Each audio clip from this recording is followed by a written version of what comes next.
Hello, this is Darrell Castle with today's Castle Report. This is Friday, the 17th day of January in the year of our Lord 2025. I will be talking about the wildfires that have devastated much of Los Angeles, California, killing many people, leaving many people homeless without shelter, ruining the lives of tens of thousands, also rendering the once beautiful entertainment capital of the world a burned-out wasteland. I want to begin this report with a quote from one of the few remaining real journalists in America, Bari Weiss, formerly of the New York Times. Bari says, and I quote, "Gavin Newsom, Karen Bass, other Democrat leaders bend over backwards to focus on left-wing social justice issues that have absolutely nothing to do with the role of government, yet when it comes to the most basic functions of government, such as keeping buildings from burning down, they have failed completely. Los Angeles is being governed. The state of California is being governed by people who have lost sight of the basics of governing. They have lost sight of the idea that we pay you a tax so that you take care of business for us. Nothing could be more basic than preventing the burning down of, as you just said in your introduction, an area twice the size of Manhattan, right? So it's hard to conceive of how big this is," end quote. Yes, the once beautiful Golden State with its sunshine and its surfing lifestyle has been turned into a veritable living hell. The fires rage on. Over 25,000 acres still on fire as I record this, with a couple of the fires still out of control. So far, more than 250,000 people have been evacuated and have no shelter.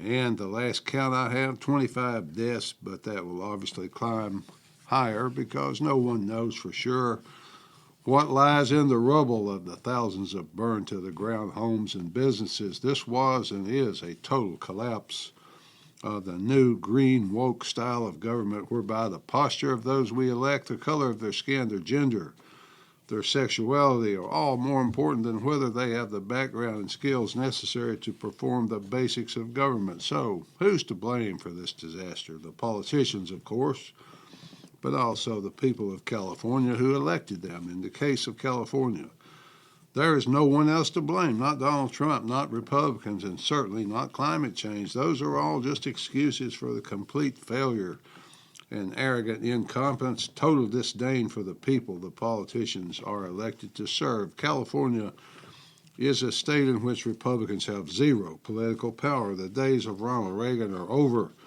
Even the days of Pat Brown and his son Jerry didn't let the state burn down around them, not just the politicians, but all the state media, the newspapers, the online news, all the high-tech monopolies like Apple, Google, and Facebook just echo the same mindset. Anything left from the old California that still works predates the year 2000, so the destruction of that state has been ongoing for at least 25 years. Right now, the state has a congressional delegation of 52 seats.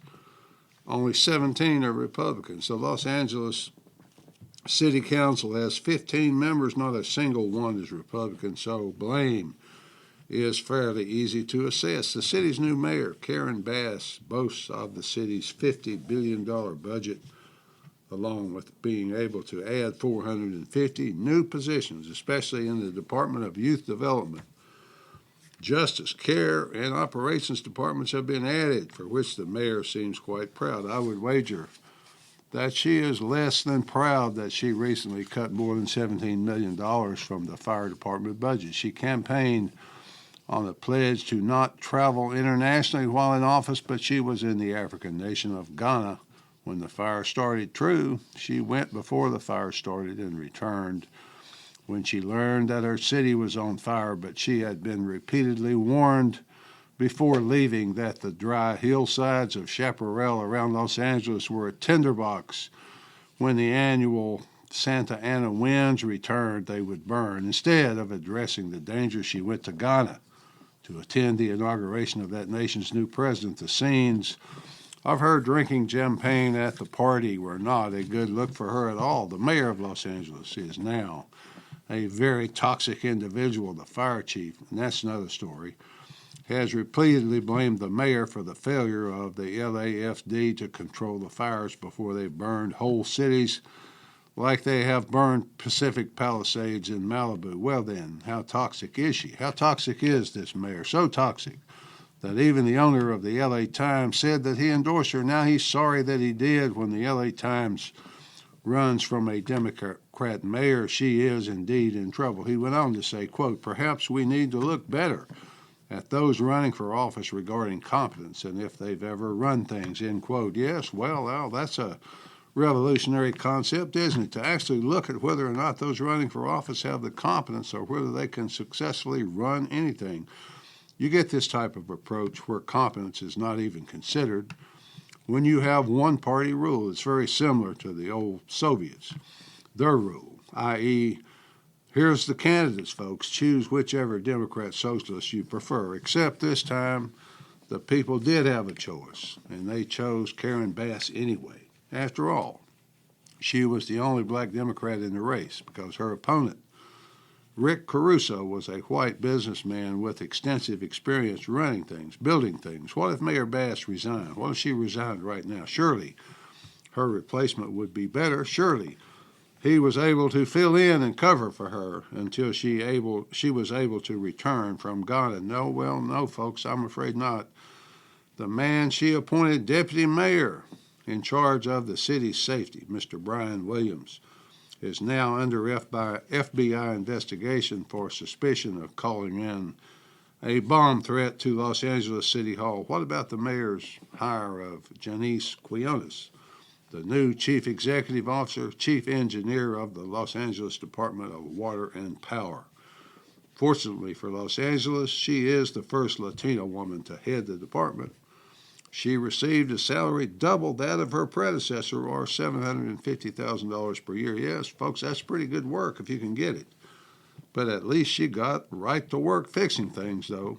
No, folks, I'm afraid not, because you see, it takes a while to fix things that have deteriorated as far as Los Angeles has. The water quickly ran out. The hydrants didn't work. The 117 million gallon reservoir atop Pacific Palisades, built for the purpose of quenching fires, was dry.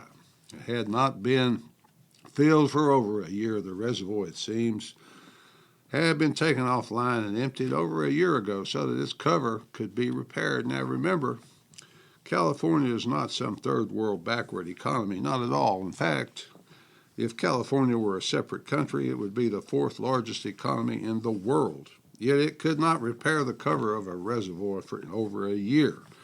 The people of California, not just Los Angeles, are suddenly outraged by the performance of the politicians they elected. The fire chief of L.A. and her two top assistants are all lesbians named Christine. Yes, they're all named Christine. Before you label me homophobic, I'm not afraid of homosexuals, nor do I hate them. It's just that I would like the people who head the fire department of a great city to know how to put out fires, not be hired for gender or sexuality reasons. There are currently recall petitions against Mayor Bass and also against Governor Gavin Newsom, but it's all happened before. The governor is confident that the media will once again cover for him, but maybe not this time, however, because many of those multi-millionaire movie stars and celebrities are pondering the end of their utopian dream, just as they pondered the ashes of their once beautiful mansions. For example, here is a quote from actor Michael Rappaport about the governor of California. Quote, Gavin, with the good hair Newsom, get the F out of here. You don't get any more mistakes. There's no more mistakes for you. You're done. You're done. You're done. There's no more mistakes for you. You're fired. Grease your hair back. Slick it back and get the F out of here. You want a Trump-proof California? How about fireproofing California, end quote. Yes. Yes, Michael, indeed.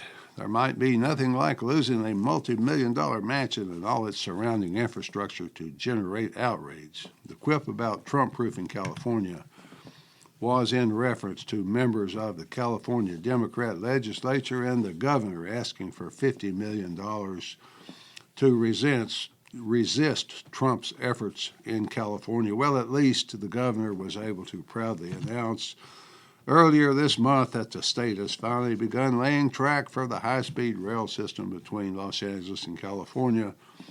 a distance of about 200 miles. The plan to build this railway is years overdue. Billions over budget.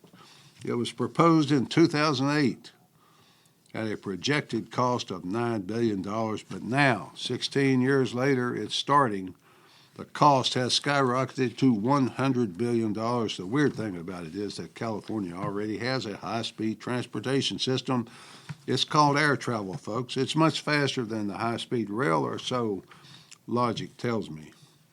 The point is that the governor is into wasting the money paid into the state by taxpayers instead of keeping those taxpayers safe. The governor committed over $24 billion to fight homelessness. But homelessness got worse and worse. Nobody seems to know what happened to all that money. Before Los Angeles was negligently burned to the ground, California had an estimated 71% of all the homeless in the nation. The governor and the mayor failed the people of California at the time of their greatest need. They failed this disaster spectacularly. The result of their failure is catastrophic. It is now estimated to cost $300 billion to rebuild, but that is today's money, not 10 years from now money. L.A., however, cannot be rebuilt like it was, even close to what it was. I have many fond memories of Los Angeles, especially the beaches, the restaurants, the bars of Malibu. One could walk into a small cigar lounge in Malibu, meet movie stars behaving as normal people. They cannot be rebuilt like it was because it took a century to get that way. It was before Democrat politicians negligently allowed it to burn to the ground. The fires that burned and are still burning in L.A. County seem to me to be super hot. I know you've watched the videos of the fires as I have. You've seen the pictures and videos of burned to the ground mansions. I spent about 30 minutes the other day just reviewing videos of the mansions of celebrities and movie stars that have burned. These homes were worth upwards of $20 million. They were completely gone without a trace. Have you seen a house fire, folks? Have you ever seen a house fire? Because it doesn't burn completely to the dirt.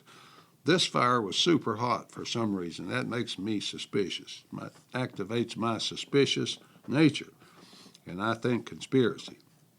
And nearing the end of this Castle report, I want to tell you that, comparatively speaking, not many of the 250,000 people left without shelter, without clothing, without food, certainly without water, not many of them are movie stars or celebrities. Most of them are ordinary people, just going about their lives, working to give their children a better life. They have nothing left after the fire. The Democrat politicians drove the insurance companies out of the state. The President of the United States said he would give $770 to each affected person. Wow, folks, that's incredibly generous, isn't it? $770 per person. Before you start, I know that promise is unconstitutional. I know there is nothing constitutionally that requires the people of Tennessee to be forced to support this disaster in perpetuity. The money, whatever is spent, is debt, so the interest must be paid until the inevitable collapse. This story ultimately is not about celebrities fleeing their mansions, however. It's about the workers who no longer have jobs, assuming they still have lives. It's about burned out homes, burned businesses, churches, ruined lives. The end result is that all the green woke environmentalism meant to make California a utopian paradise ended up being exceptionally cruel to the very people it was supposed to serve. 13.5% state income tax, 7.5% sales tax, all wasted on pie-in-the-sky woke projects that led nowhere, accomplished nothing. So can anything good come from this catastrophe? It's really hard to see, except how that, along with Los Angeles, perhaps the entire woke movement burned down as well. Actor Mel Gibson, excuse me, folks, actor Mel Gibson said the intent is to empty California. I suppose he was referring to the World Economic Forum and United Nations plan to move us into what they call 15-minute cities. In that world, L.A. would be rebuilt, not with homes, but with high-rises that some cities, some people might call projects. Dr. Naomi Wolf believes the fire is part of a war against humanity. Are they right? I don't know, folks. Maybe they are. I suspect a lot.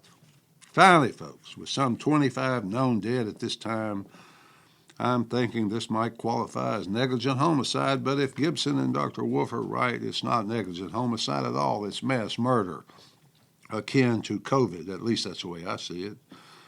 Till next time, folks, this is Darrell Castle. Thanks for listening.